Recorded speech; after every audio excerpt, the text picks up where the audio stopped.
New reporting from Axios about former President Trump's final weeks in office, including an 11th hour push to withdraw U.S. troops from Afghanistan, Iraq, Syria, Germany, and the entire continent of Africa. Jonathan Swan is with us now. He's a national political reporter for Axios who broke this story. Jonathan, this is amazing.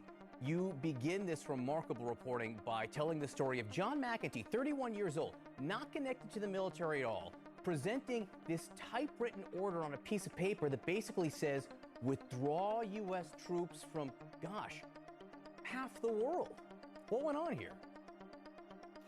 Yeah, so this reporting, which we first broke last night on Axios on HBO, is really documenting what was one of the tensest periods between a president and the United States military in modern history. And just to give your viewers context, this is November the 9th. This is 6 days after Donald Trump lost the election to Joe Biden.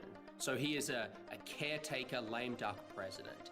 And on November the 9th, a retired Army colonel, highly controversial retired Army colonel, Douglas Macgregor, gets a phone call from John McEntee, who's one of President Trump's most favored aides. You said it right, 31-year-old, former body man to the president, who the president had installed to run the powerful presidential personnel office.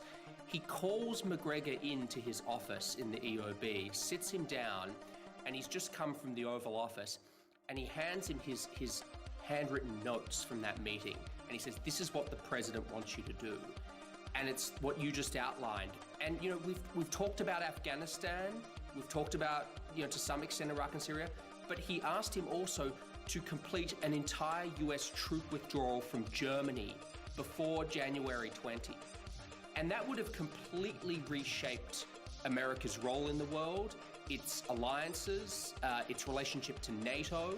And it's not some fantastical notion. The president had already ordered a significant troop drawdown from Germany, so it was something he was already on the path of doing. So anyway, this is what was presented to Macgregor, which set in chain a process of pushback, which went right to the top of the U.S. military. And Jonathan, this must have been something to report. I mean, this is the kind of storyline that the three of us would look at if it was a screenplay and say, this is a poorly researched screenplay. This is not how things work at all. People would not, do these kinds of things and ignore those kinds of people. I mean, you describe how the National Security Advisor, after this order goes to the Pentagon, the White House counsel, and even the staff secretary, who would be in charge of all of these kinds of paper products, usually, they had no idea that this was happening. Right. So this piece of paper, even Douglas Macgregor, who has, gone on Fox many times and called for total U.S. withdrawal from Germany, not from Germany, from Afghanistan, Iraq, or even he says to McEntee, I don't know that we could do all of this before January 20. So he basically talks to one of McEntee's subordinates in the presidential personnel office, who's never written an order to withdraw from war before. Remember, this is a functionary inside the presidential personnel office. Says, I don't know how to do this. And Macgregor says, go to a file drawer, pull out a presidential memorandum. It'll have the orders and the right thing. Anyway, types up this order.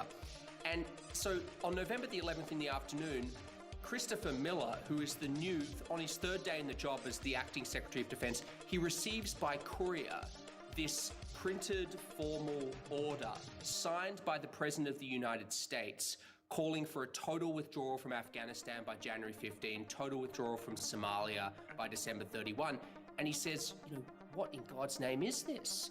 And as you said correctly, they basically start doing detective work, and they figure out that none of the usual people who would have seen or worked on such an order were aware of it.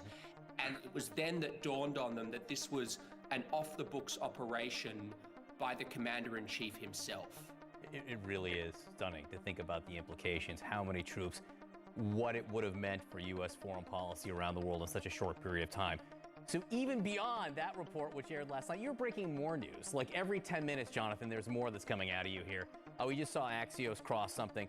You talked to the former president, and you talked about the former Defense Secretary Mark Esper and their relationship. And in the discussion you had, basically the former president talked about the tension, and he thought Esper was overly woke at times. What do you mean by that? So the president, basically what I did was I approached him for comment for this story, and he agreed to talk on the telephone. And one thing he said was that when it came to Mark Esper, the former defense secretary, one of the reasons he fired him was because he was, quote unquote, he wrote a, quote unquote, very woke letter to the military. It took me a while to realize what this was. Turns out it was a memo that Esper put out basically talking about improving diversity, a commitment to diversity in the military. So that gives you an indication of how President Trump thought about the Pentagon. He had this, the thing about Trump, which was kind of bizarre, is for someone who came into office with a completely unnuanced view of US military power, who thought that all of these foreign engagements basically were worthless, wanted to pull them out. He surrounds himself with generals who were committed to these engagements, who had histories in US Central Command, and he mistakenly thought that these figures like James Mattis, the former defense secretary, General Milley, the chairman of the Joint Chiefs, who's still the chairman of the Joint Chiefs, Trump sort of thought they were these unreconstructed 1940s generals who would agree with him that torture is great and, we should send troops onto the streets to quell protests and riots.